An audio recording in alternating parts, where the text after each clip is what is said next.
के तपाईँलाई तातो चिसो खाँदा दाँत झन्झन्ने बानी छ? त्यो छ भने हामीले त्यसलाई मेडिकल भाषामा हाइपर सेन्सिटिभ भन्छौँ। म डाक्टर राजकुमार पन्त। आज म हजुरलाई हाइपर सेन्सिटिभको प्रमुख कारणहरू के छन् र त्यसको उपचारको पद्धतिहरू के हुन्छ त्यसको बारेमा बताउने छु। सुरुमा कुरा गरौँ यसको प्रमुख कारणहरू के छन् भनेर। जस्तो हामीले धेरैवटा कारण हुन्छ, लोकल पनि कारण हुन्छ, अरू कारण हुन्छ। त्यसमध्येमा मैले तपाईँलाई 7 वटा प्रमुख कारणहरू बताउन गएको छु। कारण नम्बर 1 मा सुरुमा हामीले चलाउने ब्रस कस्तो छ भनेर बताउनुपर्छ। ब्रसमा चाहिँ तपाईँको अलिकति कडा खालको ब्रस चलाएको छ भने तपाईँले त्यसले दाँतको बाहिरी पत्रलाई इनामेल भन्छ। इनामेल लस गराउँछ। इनामेल भनेको हामीले चाहिँ 2 देखि 3 एमएम को थिकनेस हुन्छ। त्यो इनामेल लस भयो भने त्यसले पनि हाम्रो दाँतको खियाउने गर्छ र हामीलाई सेन्सिटिभिटी हुन्छ। दोस्रो कारण भनेको तपाईँमा दाँतमा लाग्ने हामीलाई किरा, त्यसलाई मेडिकल भाषामा डेन्टल क्यारिज भन्छौँ। त्यो क्यारिजलाई तपाईँले समयमा उपचार गर्नु भएन भने त्यसले पनि तपाईँलाई दाँतको सेन्सिटिभिटी बनाउँछ।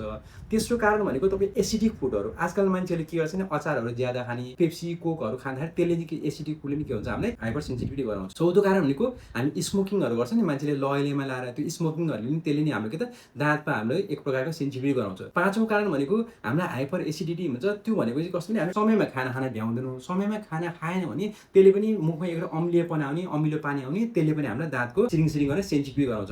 छैटौँ कारण भनेको ब्रक्सिजम भन्छ। ब्रक्सिजम भनेको हामीले लोकल भाषामा चाहिँ हामीले दाँत किटकिटाउने बानी हुन्छ। त्यो दाँत किटकिटाउने त्यसले पनि हामीलाई दाँतमा हुने झन्झट बनाउँछ। सातौँ अथवा अन्तिम कारण भनेको चाहिँ हामीलाई ओल्ड टाइपको रेस्टुरेसन भन्छ। त्यो लिकी हुन्छ। त्यो भनेको कस्तो भने तपाईँले सिमेन्ट भन्नुभयो, कुनै पनि सिमेन्टको लाइफ टाइम वारेन्टी हुन्न र लाइफ टाइम तपाईँको एज पनि हुन्न र केही समयपछि सिमेन्टहरू पुरानो हुँदै जान्छ। त्यसले चाहिँ हामीलाई लिकेज गराएर त्यसले पनि हामीलाई दाँतमा हुने झन्झट गराउँछ। अब यो त भयो तपाईँलाई मैले बताएको कारणहरू। हाइपर सेन्सिटिभ उपचार के हो त भने चाहिँ सुरुमा म तपाईँलाई पहिला पनि भनेको थिएँ ब्रसहरू नरम चलाउनुपर्छ र मल्टिलेभल टाइपको ब्रस चलाउनुपर्छ। मल्टिलेभल टाइपको ब्रस र मैले नरम ब्रसको बारेमा पहिला भिडियोमा पनि बताएको थिएँ। अब तपाईँलाई यसको मेथड प्रोपर मेथड चाहिँ के हो भने चाहिँ हामी मेडिकल भाषाले बास मेथड भन्छौँ। त्यो भनेको 45 डिग्री एङ्गुलेसन बनाएर 45 डिग्री एङ्गुलेसमा दाँतमा राख्ने, आधी बिस्ता गिजामा राखेर दाँत ब्रस गर्नुपर्छ। यसको फुल भिडियो चाहिँ मैले अगाडिको तपाईँ त्यहाँ गएर हेर्न सक्नुहुन्छ। एउटा त्यो कारण हो। अर्को कारण के हुन्छ भने हामीले इम्प्रोपर ब्रसिङ टेक्निक भन्छ। जुन कुरा हामीले राम्रोसँग ब्रस गरेनौँ भने तपाईँको गिजाहरू माथि बिस्तारै माथि सरे जान्छ। त्यसलाई जिन्जामा रिसेसन पनि भन्छौँ। रिसेसन हुँदै गएपछि त्यो रिसेसनको कारणले के हुन्छ भने हाम्रो इनामेल पनि लस हुँदै जान्छ। त्यसले सेन्सिटिभिटी गराउँछ। आजकल त कस्तो चलन आयो भने तपाईँलाई दाँत झन्झन हुन्छ। झन्झन हुँदै तपाईँले के गर्नुहुन्छ, एउटा फार्मेसी जानुहुन्छ अनि एउटा डिसेन्सिटाइजिङ टुथपेस्ट हुन्छ, त्यो चलाएर तपाईँले दाँत ब्रस गर्न थाल्नुहुन्छ। तपाईँलाई त्यो भनेको टेम्पोरेरी उपचार हो, मतलब क्षणिक आनन्द त हुन्छ तर मेन रुट कसको पत्ता लाग्दैन। त्यसको लागि तपाईँले के गर्ने, पहिला सुरुमा डेन्टिस्टकोमा भिजिट गर्ने। डेन्टिस्टले तपाईँलाई त्यसको मेन कारण के हो त तपाईँलाई सेन्सिटिभिटी किन भयो भने उहाँले पत्ता लगाउनुहुन्छ र त्यसको उपचार गर्नुहुन्छ। यदि मानौँ न डक्टरले पनि तपाईँलाई ठिक छ डिसेन्सिटाइजिङ टुथपेस्टै चला भन्यो भने त्यसमा चाहिँ तपाईँले के बुझ्नु, त्यहाँ दुईवटा कम्पोजिसन इम्पोर्टेन्ट हुन्छ। त्यो दुईवटा कम्पोजिसन भनेको हामीले के अरे स्टाइनस फ्लोराइड छ कि छैन त्यो हेर्ने, अनि पोटासियम नाइट्रेट छ कि छैन त्यो हेर्ने। त्यो दुईवटा राखेर हामीले त्यहाँबाट चाहिँ ब्रस गऱ्यो भने त्यसले हामीलाई धेरै नै इजी बनाउँछ र हाम्रो टेम्पोरेरी सोल्युसन दिन्छ। अथवा पर्मानेन्टको लागि त हामीले उपचारै गर्नु पर्यो। दोस्रो कारण भनेको तपाईँलाई दाँतमा लाग्ने किरा भन्छौँ। किरालाई हामी मेडिकल भाषा डेन्टल केरिज भन्छौँ। केरिज चाहिँ तपाईँको के हुन्छ नि, सुरुमा केरिज भयो इनामेलबाट सुरु हुन्छ भनेको दाँतको बाहिरी पत्रबाट हुन्छ। दोस्रो पदमा पुग्दा नपुग्दा तपाईँले दाँत भर्नु भने हाम्रो डेन्टल ट्युब्स एक्सपोज हुनु र डेन्टल ट्युब एक्टिभेट नै हुन्न हो। त्योमा तपाईँले भर्नु भएन भने तपाईँको तेस्रो पत्र भनेको हाम्रो दाँतको भित्रको पल्प भेट्छ। पललाई हामी नसा पनि भन्छौँ। नसा छोएपछि त्यसले दाँत दुख्न थाल्छ। तपाईँलाई खर्च पनि ज्यादा हुन्छ, समय पनि लामो लाग्छ।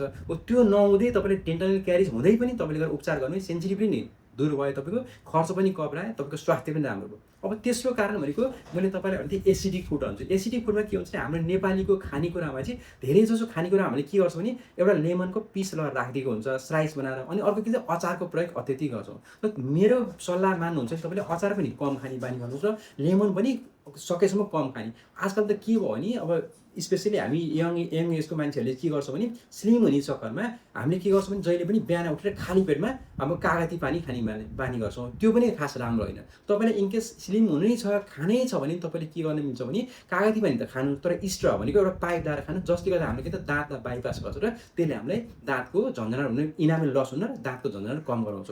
अब अर्को कुरो तपाईँहरूलाई मैले भनेको थिएँ स्मोकिङ हुन्छ। स्मोकिङ ह्याबिट के हुन्छ नि, लगभग हामीले स्मोकिङ ह्याबिटमा गरे जो मान्छे स्मोक गर्नुहुन्छ त्यसलाई लगभग 7,000 वटा हामीले केमिकल हुन्छ स्मोकमा।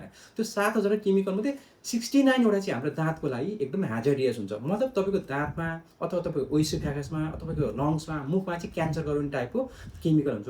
हो त्यस्तो केमिकलले तपाईँको दाँतमा रोग लाग्ने नि भयो, गिजामा नि समस्या देखाउने नि भयो, तपाईँको लङ्समा नि क्यान्सर गर्ने हो। त्यो कारणले तपाईँले स्मोकिङ ह्याबिट क्विट गर्नु पनि त्यसले पनि तपाईँलाई दाँतको सेन्सिटिभिटी धेरै नै कम गर्छ। अब मैले अर्को कुरा भनेको थिएँ तपाईँलाई ब्रक्सिजम। ब्रक्सिजम भनेको हामी दाँत किटिकिराउने समस्या नि भन्छौँ। त्यो भनेको कस्तो भने राति मान्छे सुतेपछि भइसकेपछि दाँतहरू तलमाथि चलाएर दाँत एकदम घसाउने किटकिट गर्ने बानी हुन्छ। अहिले नेपालीमा चाहिँ कस्तो छ भने हाम्रो नेपाली कल्चरमा चाहिँ त्यस्तो बानी भएको मान्छेलाई के भन्छ हामीले यो चाहिँ अलैँचिना लाग्यो होइन, यसले चाहिँ परिवारको अरू सदस्यलाई मनौ टोक्ने भयो यस्तो यस्तो भन्ने चलन, त्यो सबै सरासर गलत कुरा हो। किनकि ब्रक्सिजम भनेको खास ब्रक्सिजमको मेन रिजन भनेको चाहिँ मान्छेलाई जब तनाव हुन्छ, तनावले मान्छेलाई ब्रक्सिजम गराउँछ। हो तनाव कम छ भने चाहिँ तनाव छ भने चाहिँ तनावलाई पहिला कम गराउनु हो नि त, त्यसलाई बोक्सीलाई धामीलाई होइन त्यतातिर हामी नलाग्ने। तपाईँले तनावलाई त कम गराउनुभयो, तर पनि तपाईँको थोरै थोरै ब्रक्सिजम ह्याबिट छ भने तपाईँले के गर्ने हुन्छ नि, बेलुका नाइट गार्ड लाउने। नाइट गार्डले चाहिँ के हुन्छ भने हामीले जति बल पर्छ जति दाँत घिसाउँछौँ हामी त्यो नाइट गार्डमाथि घिसाउँछौँ र हामीले इनामले लस हुन पाउँदैन, त्यसले पनि हामीलाई सेन्सिटिभ गराउँदैन। र अर्को कारण भनेको तपाईँलाई मैले हाइपर एसिडिटी भनेको थिएँ। त्यो भनेको कस्तो भने अब कोही प्रोफेसनल लाइफ हुन्छ, कसैको अब कोही हुनुहुन्छ, कोही केही काममा बिजी हुनुहुन्छ, त्यो बिजी भएको मान्छेलाई एक्ज्याक्ट टाइममा खाना भ्याउनुहुन्न, खाना नभ्याउने कारणले अनि अर्को एसिडिक फुड पनि खानुहुन्छ। अब कोक पेप्सी त हामीले ज्यादा नै खाने गरेका छौँ, त्यसले के हुन्छ तपाईँको स्टोमकको पिएच पनि डाउन गर्ने, ओरल पिएच पनि डाउन गर्ने, तपाईँलाई हाइपर एसिडिटी हुन्छ।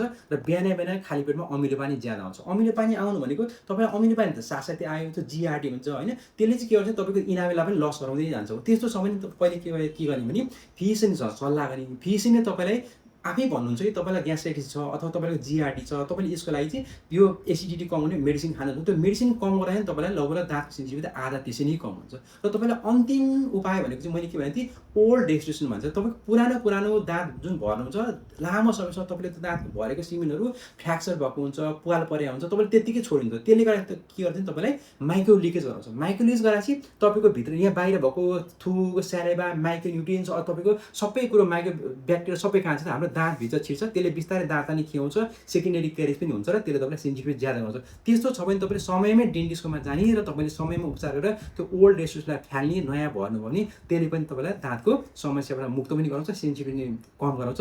तपाईँलाई मेरो भिडियो राम्रो लाग्यो भने लाइक, सब्सक्राइब, कमेन्ट गर्न नभुल्नु होला। धन्यवाद।